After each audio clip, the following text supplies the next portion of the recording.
આવી ગઈ એટલે સુખદેવજીએ પરીક્ષિતને પૂછ્યું, હવે રાજાએ ઝૂંપડી ખાલી કરી દેવી પડે કે નહીં?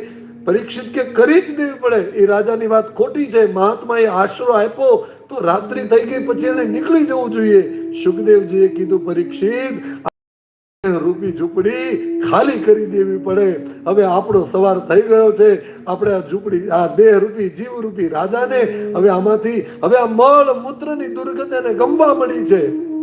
જૂનું રે થયું રે દેવળ, જૂનું રે થયું મારો હંસલો નાનો ને દેવળ, જૂનું તો થયું.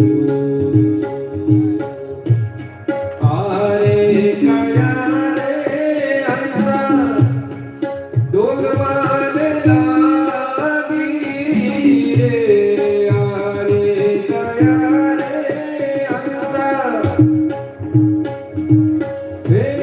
ડોલવાને લાગી રે, જૂનું તો થયું મારું હંસલો નાનો ને દેવળ, જૂનું તો થયું. સુખદેવજી મહારાજ પરીક્ષિતને કહે છે, પરીક્ષિત તું ધન્ય થયો. પરીક્ષિત કહે, મારું જીવન ધન્ય થઈ ગયું. પરીક્ષિત મહારાજને સુખદેવજી મહારાજ આખરી ઉપદેશ આપીને કહે છે, તક્ષક આવશે, તારા શરીરને કરડશે, તને નહીં કરડી શકે, તને નહીં મારી શકે, તું અજરા અમર છો. સુખદેવજી મહારાજનું પ્રસ્થાન થાય છે અને ત્યાર પછી પરીક્ષિત મહારાજ પાસે તક્ષ આવે છે. તક્ષક નામના નાગના સ્પર્શથી પરીક્ષિત મહારાજનો દેહ વિલય થાય છે. એમનો દીકરો જન્મે જાય, એની પાછળ સર્પ યજ્ઞ કરે છે, રોકે છે. અને ત્યાર પછી શ્રીમદ ભાગવતજીના 12મા સ્કંદની અંદર 13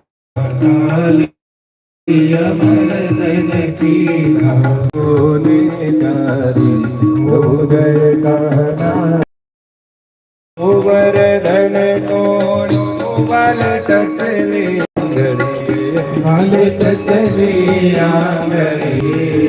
ઇન્દ્રનો ગર્વ ઇન્દ્રનો ગર્વ ઉતાર્યો. જય જય ગિરિધારી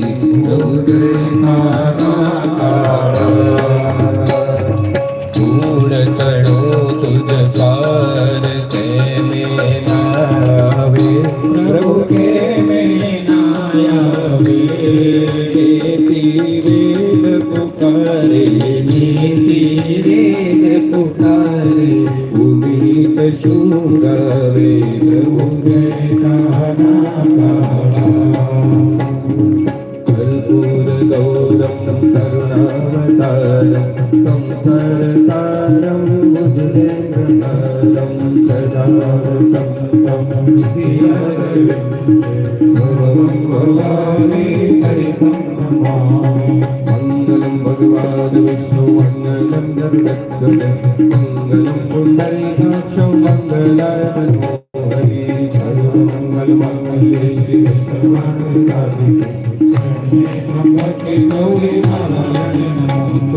અચ્યુતમ કેશવમ શ્રી રામ નારાયણ કૃષ્ણદામોદરમ વાસુદેવમ હરે શ્રીધરમ માધવમ ગોપિકા વલ્લભમ જાનકી નાયકમ શ્રી રામચંદ્રમ ભજે.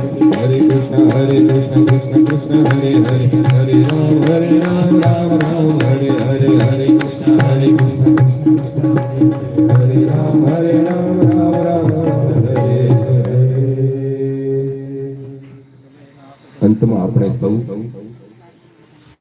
આપણને સૌને 7 દિવસ સુધી શ્રીમદ ભાગવત કથાનું રસપાન કરાયું. થોડી જ વાર પહેલા હમણાં એક વાત એમણે કહી કે અને મને નરેશભાઈ ડોક્ટર સાહેબે ઘણા દિવસ પહેલા કીધું કે શાસ્ત્રીજીની કઈ રિક્વાયરમેન્ટ હોય તો તમે પ્લીઝ પૂછી જુઓ ને, પણ એમાં કઈ રિક્વાયરમેન્ટ આવતી જ નથી. અને એ વાત આપ નરેશભાઈ સાથે પણ પૂછી લેજો આ વાત કે સાચી વાત છે. ઇકો કાઢી તો આવી રિક્વાયરમેન્ટ વગરની અને સમયના કેટલા આબદ્ધ સમયસર એ મેં તમે